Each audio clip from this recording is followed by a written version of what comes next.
fight for the unborn. President Joe Biden meets with several state governors to discuss access to abortion. We're at the White House. Cause for concern. Around a dozen Republican lawmakers say the U.S. State Department is offering money to programs supporting atheism. Papal envoy in Africa. The Vatican Secretary of State brings the Holy Father's embrace to Congo and South Sudan. And on a roll, a new board game offers young people the chance to deliver the letters of St. Paul. We'll explain. On EWTN News Nightly for Friday, July 1st, 2022.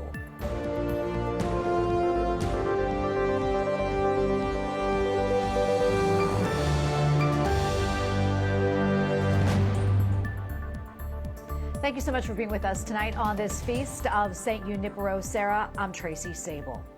Around a dozen House Republicans are expressing concern about a new government program that appears to provide money to promote atheism. Lawmakers say the State Department is offering $500,000 to organizations that promote atheism and humanism around the world. The program was first reported by Fox News, and we will continue to follow this developing story. President Joe Biden met virtually today with a group of governors who want to promote abortion access in the wake of last week's Supreme Court decision overturning Roe v. Wade. Today, the president called the ruling a terrible, extreme decision. But a pro-life governor tells us that the Biden administration should not try to overreach again. White House correspondent Owen Jensen reports. Owen. Tracy, as you know, President Joe Biden is doing everything in his power to guarantee and expand abortion access. His Department of Health and Human Services even has a website instructing young women on how to find an abortion provider. Meanwhile, pro-life governors like Governor Pete Ricketts of Nebraska are defending the unborn. President Joe Biden meets with governors to discuss what he calls a woman's right to choose. I'm joined by a group of Democratic governors. We work closely to protect women's rights after this tragic reversal of Roe v. Wade. The president, who is Catholic, nevertheless wants to make sure pregnant women seeking what he calls medical help in other states to know the federal government will act to protect her bedrock rights through the Attorney General's office. One governor definitely not at today's meeting is pro-life Republican Pete Ricketts. We spoke with him this morning. President Biden has in his previous career, had said that he thought Roe had overstepped the bounds and the matter belonged to the states. So he's kind of, changed his tune. Governor Ricketts has a warning for the White House. And if the federal government is going to overreach their powers again, which they have done under the Biden administration, you can imagine that it'll provoke lawsuits from the states. Separately, the White House slams Florida, writing in a statement, "Today, some of Florida's most vulnerable students and families are more fearful and less free as the state's shameful Don't Say Gay law takes effect. State officials who claim to champion liberty are limiting the freedom of their fellow Americans simply to be themselves." The bill forbids instruction on sexual orientation and gender identity in kindergarten through third grade. Proponents call it a reasonable measure, saying parents, not teachers, should be discussing those subjects with their kids. Now, also, we requested to be at that virtual meeting the president had with governors earlier today, but again, we're denied. The White House blames space limitations. Now, to be sure, dozens of journalists have delivered a formal letter to the administration demanding more press access immediately. At the White House, Owen Jensen, EWTN News Nightly. A judge in Florida has temporarily blocked the state's 15-week abortion ban. He says the measure violates the state constitution. Governor Ron DeSantis plans to appeal the ruling. Meantime, in Kentucky, a judge has temporarily blocked that state's near-total ban on abortion. Officials there filed an immediate appeal. And in New York, lawmakers are facing calls to put the right to an abortion into the state constitution. The move would be a part of a broader amendment that would also prohibit discrimination based on gender expression. Some Democrats say they are reluctant to pursue the measure because of opposition from pro-life Catholic groups. Meanwhile, abortion supporters continue their protest against some Supreme Court justices following the decision last week overturning Roe versus Wade. Nearly 24 abortion supporters gathered again in front of the home of Catholic Justice Amy Coney Barrett last night. The overturning of Roe versus Wade was just one of several major cases ruled on by the Supreme Court this term. And joining us now is Amy Howe, co-founder of SCOTUS blog. Amy, welcome back. Great to see you as always. A lot to get to today, but first, I want to talk about the court releasing their final opinions of the term yesterday. The Supreme Court ruling to lift the Remain in Mexico policy, a win for the Biden administration. Talk to us more about this and what it all means as this ruling comes as the nation has seen a very deadly week with dozens of migrant deaths due to illegal smuggling. Sure. So the Remain in Mexico policy was a policy put in place during the Trump administration that requires people who arrive at the U.S.-Mexico border seeking asylum to stay in Mexico while they wait for a hearing in a U.S. immigration court. When the Biden administration came into office, it rescinded the policy, but Texas and Missouri went to court arguing that the decision to end the policy violated federal immigration law. And the lower courts ordered the Biden administration to reinstate the policy.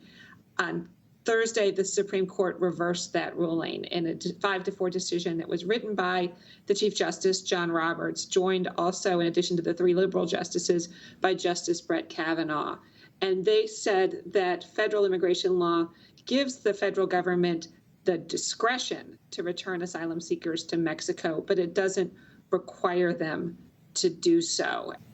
Another decision I want to talk about is the Dobbs decision. Some pro-abortion supporters claim the justices actually based the decision off of their religious beliefs instead of interpreting the Constitution. Talk to us more about that. You know, can you break down the legal reasoning the justices in the majority gave? So the justices of the majority, and the decision was by Samuel Alito, and we got a preview of it back in May when the draft opinion was leaked. A lot of it didn't actually change that much. And what Justice Alito wrote is that there is no right to an abortion in the Constitution. And if there's not a right that's specifically mentioned, then he looked at whether or not the Constitution might nonetheless protect it as one of the fundamental rights protected by the Constitution. He looked at early English law and U.S. history and said there's no tradition, there's no history of there being a right to an abortion. In fact, he said really until the latter half of the 20th century, when the Roe versus Wade decision was issued, abortion was a crime most places. And so he said because of that, there is no fundamental right to an abortion. He said it is a profound moral choice that should be left to the people and their representatives. And Amy, you know, we've heard a lot about packing the Supreme Court since Roe was overturned. What do you think the chances are that that could happen? And what are the concerns about that? So the concerns, and I want to make clear that I, as a reporter, I don't weigh in on whether or not court packing, court expansion is a good idea. But what other people have said are concerns is that it would ultimately undermine the legitimacy of the court because people would then see the Supreme Court as an even more political animal. They also said, what is to stop if the Democrats expand the court in 2022, 2023? What's to stop Republicans from doing it if they get control of the Congress and the White House? And Amy, before I let you go, I'm curious, what cases are you most interested in following in the next term? So this was a blockbuster term at the Supreme Court, but they also have a lot of big and potentially far-reaching cases on deck for next term as well. The justices have already agreed to hear a challenge to the consideration of race, affirmative action in the undergraduate admissions policies at Harvard and the University of North Carolina. They have agreed to hear the case of a website designer who does not want to do custom wedding websites for same-sex couples. They've agreed to take up a couple of important voting and election law cases that could have an effect on the 2024 elections. Okay, we'll leave it right there. Amy, thank you so much for your time. We really appreciate it. Thanks for having me. Senate Republicans have introduced several bills aimed directly at big tech. Lawmakers claim social media giants like Google and Facebook are censoring conservative speech. Capitol Hill correspondent Eric Rosales has more. Republicans tell me that the bias really took place during the 2020 election cycle. They say that more transparency needs to happen by big companies and more content controls need to be available for users. I do not believe that big tech should be deciding what information individuals receive. Minority Whip John Thune and more than 20 other Senate Republicans are introducing a bill titled the Political Bias Email Act. It would ban email providers from using algorithms to sort messages sent by federal political campaigns. The bill is in reaction to a study by North Carolina State University that found Google's emails sent a much higher percentage of Republican candidates' emails to spam, around 70%, compared to just 8% of Democrats. Americans should have access to political communications from both parties so that they can make their own informed decisions on what candidates they wish to support. Email services like Google would also be forced to provide information to campaigns directly upon request and produce quarterly reports. Google denies that it filters emails in a way meant to harm or hurt any specific party. Another bill would require tech companies to notify you when information you're seeing is being filtered. Some lawmakers have suggested eliminating Section 230 for tech giants. That prevents them from being held liable for third-party content. Congressman James Comer says he'd like to revisit those protections. If you're a little company and you want to do a startup to make the next Facebook or whatever, you might not be able to survive the barrage of lawsuits, because anytime you have a true platform that has true free speech, there are going to be things posted that offend people. Senator Josh Hawley also has introduced a bill that would limit mergers and acquisitions among the big tech giants. Republicans hope to put the pressure on their Democratic colleagues to bring these bills to the floor when Congress gets back in session on July 11th. At the Capitol, Eric Rosales, EWTN News Nightly. Coming up, the Holy Father releases his prayer intention for the month of July.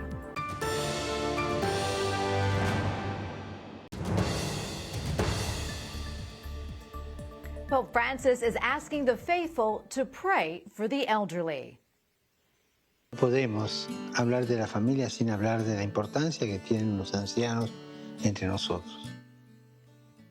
And his prayer intention for July released today, the Holy Father says the elderly, quote, represent the roots and memory of a people. This intention coincides with the World Day for Grandparents and the Elderly later this month.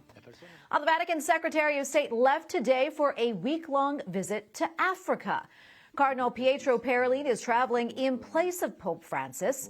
EWTN News Rome correspondent Colin Flynn was in South Sudan when that decision was announced. He says church leaders were disappointed not to see the Holy Father, but grateful that Cardinal Parolin was making the trip. EWTN News Rome correspondent Colin Flynn joins us now. Colin, great to see you. I know that you just came back from South Sudan where you were recording reports for EWTN News. Before we talk about that trip, can you tell us maybe a little bit more about the Vatican's latest announcement to send Cardinal Parolin there? Good evening, Tracy. Yes, indeed, I can. Well, after Pope Francis was forced to cancel his papal trip to the Congo and South Sudan due to advice from his doctors, the Vatican announced that Cardinal Pietro Parolin, the Secretary of State and the second highest-ranking Catholic in the world, he'd be going in his place to represent him. He left the Vatican today, actually, and is scheduled to visit Kinshasa, that's the capital of the Democratic Republic of Congo, and Juba, the capital of South Sudan. In a statement, the Vatican said that he was going in order to show the Pope's closeness to the people of these two African countries. And Colin, if you don't mind, let's go back to your trip to South Sudan. Tell us more about that, why you were there for the network, and also what that experience was like filming there. Well, the experience, Tracy, to be honest, it was very challenging, to say the least. The sheer heat aside, South Sudan is a new country, having only been founded in 2011 after bloody wars, tribal fighting and so on. Its population is around 12 million people, the capital being Juba, as we mentioned. A large part of the country is swampland from the River Nile, which flows right through it, the longest river in the world, of course. And it's an extremely poor country. There is no electricity, there's no national power grid, no water system, no sewage system. So those, for example, who are lucky enough to have electricity are normally the wealthiest people in the country. They would have a diesel generator or solar panels. So for us, Tracy, travelling from place to place, filming our reports, this presented many issues, as you can imagine. And even things like going through the airport at many points in order for us to pass safely and securely to the next area in the airport with all of our expensive camera equipment. Many of the airport personnel needed to be paid off to let us pass without trouble. We come up against this quite a lot when we were there. This is what life is like in South Sudan. But, Tracy, the people that we met when we were out in the field recording our reports, they could not have been warmer, kinder and open to us being there to share their stories. We first started filming in Juba, the capital, at an orphanage for street children called St. Clair's. And as you'll see when the reports air on News in Depth, these children come from very dangerous situations living on the streets of Juba. Most of them lost their parents in the war, or their parents too are on the streets, or they're taking drugs, or they're left to fend for themselves. We went to the orphanage that cares for them as best they can with the very little resources they have. They give them a bed, they give them food and also education.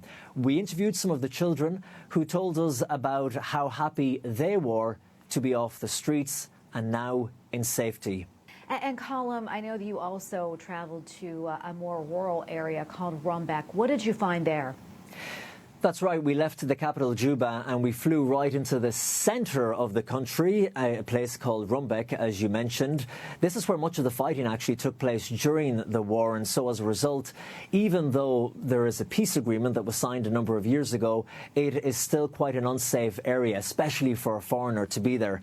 So because of this, we were accompanied at all times by 3 armed police officers. They never left our side.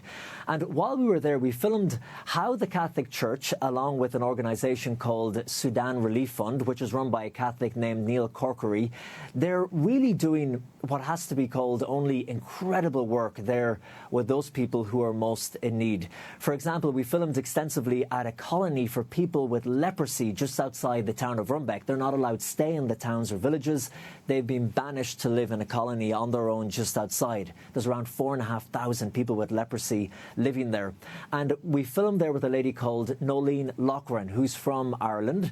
She's been working for years with the people, bringing them food, life-changing medication, and building them homes as well to give them protection from, let's say, the wild animals like the hyenas.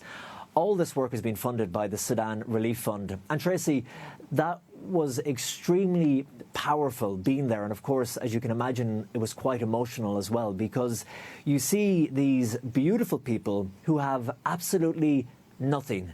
And as you'll see in my reports, many missing fingers, missing toes, their entire feet due to leprosy, but still being able to smile and be joyful in the midst of everything.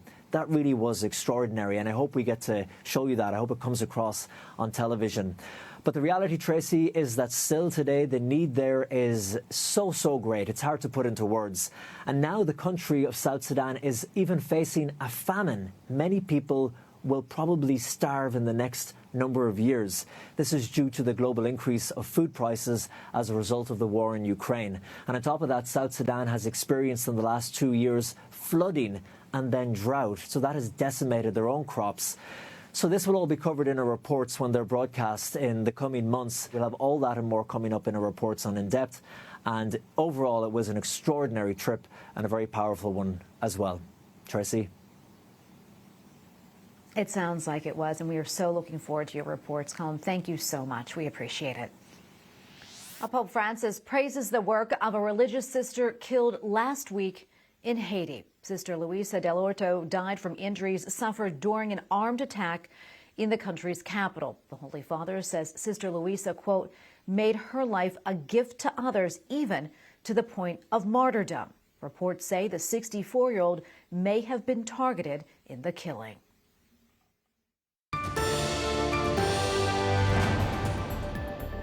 A new board game invites players to revisit one of the most important time periods in church history. In Journeys of St. Paul, players assume the role of a messenger with an important letter from the giant in Christian faith. The first one to cross the city gate and deliver the letter is the winner. Players must do so while avoiding traps from Roman soldiers and other pitfalls. The game is a new release by Sophia Institute Press. And joining us now to discuss is Charlie McKenney, president of the Sophia Institute Press. Charlie, welcome. Great to be with you. Tell us more about this game. It sounds like so much fun. Yeah, look, one of the things that we value at Sophia Institute Press is giving encouragement and different ways for families to come together and explore the faith together. And so we do that through books. You know, we publish 80 or 90 books a year, but we thought it'd be great if we started dabbling in games a little bit and creating these fun, engaging opportunities for parents and their children to come to know the faith and learn the faith and discuss the faith together. Yeah, it's such a great idea. I'm curious where that idea came from and who is it specifically geared towards? Well, the idea we've been working with a guy in Poland who's created a few very popular games over there that we brought to America, and he was the brainchild for this. And so, we flew him out here, and we spent a lot of time, and we brought some families in, and really did a lot of pilot testing to make sure that we could create something that was highly engaging. You know, it took about 2 years to put it together, and now it's out, and it seems to be very popular, and people, the early feedback has been phenomenal. That's wonderful. You know, I really like the idea of playing board games together as a family, whether you're on vacation or maybe just hanging out at home. Let's talk a little bit more about that. You know, how activities like this board game, can bring families together, and how this game in particular really can inspire conversations about the faith. Yeah, well, that's one of the reasons why we settled on a trivia game, because, you know, as a father of 5, there's only so many times I could play Chutes and Ladders without losing my mind. But if you've got a trivia game, you know, in this case, we've got, each card has a easy question and a hard question. So you can ask your 8 or 10-year-old the easy questions, and you would get the hard questions. So in that sense, it's still very competitive for both the child and the adult. So it keeps both of them engaged. And we really focused on St. Paul for one primary reason, because, you know, he covered so much ground theologically so that you could fit in a lot of theology in there. And then he covered a lot of ground geographically, so you could add in a lot of questions about the Holy Land and about, you know, the world as we knew it at that time. And then on top of that, he was he just had a fascinating life with the shipwrecks and the road to Damascus and, you know, all of this. So he seemed like the perfect guy to be able to pull together 400 trivia questions into a single game. And so that's really why we settled on him. Yeah, I love it. I really do think it's a fantastic idea. Is there anything else about the game that you think is really interesting, something you want our viewers to know about? And also, are you working on any other Catholic board games right now? Yeah, we are actually. We at the same time we released Journeys to St. Paul, we came out with a game called Know Thyself, which is it's a game to help folks come to understand and appreciate their temperament and the temperaments of others. And it's based on one of our best-selling books of all time, The Temperament God Gave You. So that's out. We've also got jigsaw puzzles on the Holy Rosary, on the 5 images of the joyful mysteries. So we've been working on some different things outside of books lately. Well, it's really wonderful. And thank you so much, Charlie, for coming on to talk to us about your newest board game. We appreciate it. Have a great weekend. Thanks, Tracy. You too. And in case you are interested, the Journeys of St. Paul board game is available right now on the EWTN Religious Catalog at EWTNRC.com. And we thank you for watching tonight. For the entire EWTN News Nightly team, I'm Tracy Sable. And for our viewers in the United States, have a wonderful and safe July 4th weekend. Good night and God bless.